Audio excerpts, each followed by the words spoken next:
আপনি বলেছেন আপনি থাকা অবস্থায়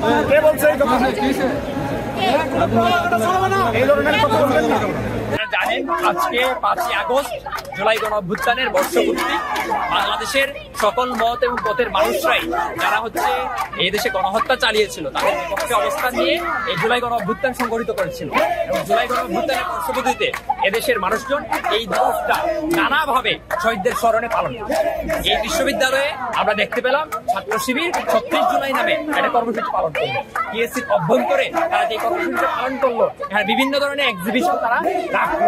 এই এক্সিবিশনের মধ্যে বাংলাদেশের চিহ্নিত যে রাজাকাররা ছিল, যারা আলবদর বাহিনীর প্রধান ছিল, মুক্তিযুদ্ধকালীন সময়ে যারা হচ্ছে ইসলামী প্রধান ছিল, কিংবা যারা হচ্ছে আল-শান্ত বাহিনীর প্রধান ছিল, এমনকি গোলাম আজমের মতো ব্যক্তি যে বাংলাদেশ স্বাধীন হয়ে যাওয়ার পরও পূর্ব পাকিস্তান পুনরুদ্ধার কমিটির নামে সারা বিশ্বব্যাপী পাকিস্তানের পক্ষে এই কাজ করার মতো ব্যক্তিদের ছবি এখানে প্রদর্শন করা হয়েছে। সেই জুলাই পূর্তি উপলক্ষে হাসিনা বিগত জুলাই মাসে যে গণহত্যা সংগঠিত করেছে সেগুলো তুলে ধরার একটা প্রচেষ্টা, এবং সেই একই সঙ্গে বিগত 16 বছর সে যে বড় বড় হত্যাকাণ্ডগুলো করেছে, মিসট্রায়াল এবং শাপলা গণহত্যা থেকে শুরু করে সেই বিষয়গুলো আমরা এখানে তুলে ধরার চেষ্টা করছি। বিগত 16 বছর তাদের যে অপকর্ম সেগুলো তুলে ধরার চেষ্টা করছি। সেক্ষেত্রে বিশ্ববিদ্যালয় যেহেতু আমাদের অনুমতি দিয়েছে আমরা সেটা অ্যাকোমোডেট করার চেষ্টা করছি। আমরা চাই না ক্যাম্পাসে কোনো ধরনের আমি বলি ভাই, সামনে একটা নির্বাচন আছে, আমরা সবাই জানি। আমরা ক্যাম্পাসে সব শিক্ষার্থীরা সেই কেন্দ্রে কোনো যাতে অনাকাঙ্ক্ষিত পরিস্থিতি না করে আমরা সর্বোচ্চভাবে সহযোগিতা করতে একমত আছি। বাইরের কোনো লোকজন এসে কোনো ধরনের কোনো অনাকাঙ্ক্ষিত পরিস্থিতি সামনে সেটার ব্যাপারে আমরা আমাদের বিশ্ববিদ্যালয় প্রশাসনের যৌক্তিক ভূমিকা আমরা যারা বিশ্ববিদ্যালয় সবসময় সব ব্যাপারে আজকের জন্য না, বাইরের ব্যাপারে এই এলাকাটা আমাদের সবার থাকা উচিত। আমরা কিন্তু সুবিধা একই সময় একদম প্রোগ্রাম থেকে লোক বেরোয়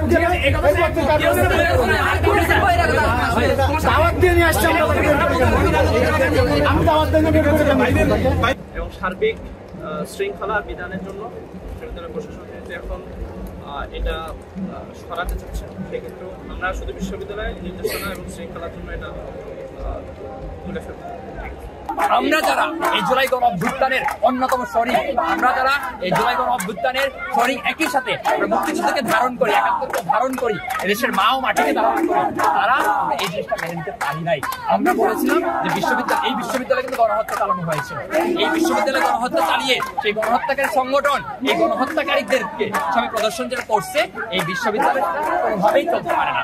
বিশ্ববিদ্যালয় প্রশাসনের কাছে আমরা দাবি জানাইছিলাম যে এগুলো বন্ধ করতে হবে, সরাইতে হবে। বিশ্ববিদ্যালয় প্রশাসন থেকে অনেক সময় নিছে, অনেক কালক্ষেপণ করছে, তারপরে সে এই ছবিগুলা তুলে নিচ্ছে।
কিন্তু শিক্ষার্থীদের মধ্যে এখনো এই দাবি আছে যে এই ধরনের ঘটনা কিভাবে বিশ্ববিদ্যালয় প্রশাসনের মানে নাকের ডগায় দাঁড়িয়ে করতে পারে।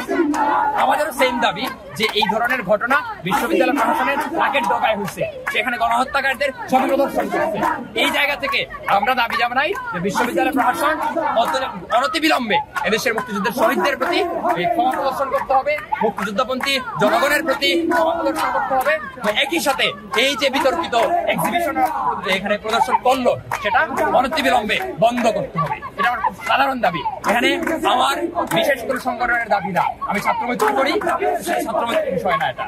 এখানে বিভিন্ন সংগঠনের মানুষজন আছে, এমনকি এখানে এই বাংলাদেশ সংসদেরও নেতাকর্মীরা উপস্থিত আছে। এর বাইরেও টিএসসির বিভিন্ন সাংস্কৃতিক কর্মীরা সেখানে উপস্থিত আছে, বিশ্ববিদ্যালয়ের সাধারণ শিক্ষার্থীরা উপস্থিত আছে। রাজনৈতিক কর্মীর যদি কথা বলি সেই সংখ্যাটা তুলনামূলকভাবে কমই আছে। ফলে এই দাবিটা শুধু আমাদের নাই, বিশ্ববিদ্যালয়ের ধারণ যারা করে তাদের দাবি। হবে না আমার মাটি আমার মা, হবে না আমার মাটি হবে না, বিচার হবে না আমার মাটি আমার মা, বছরের হবে না আমার মাটি আমার মা, রাজাকারের হবে না আমার মাটি আমার মা, রাজাকারের হবে না আমার মাটি আমার মা, বাংলাদেশের গণতন্ত্র একাত্তর হারেনি, হেরে গেছে রাজাকার, হেরে গেছে হাসিনা, একাত্তর হারেনি, একাত্তর হারেনি, হেরে গেছে হাসিনা, হেরে গেছে শৈলজা, একাত্তর হারেনি,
24 Shut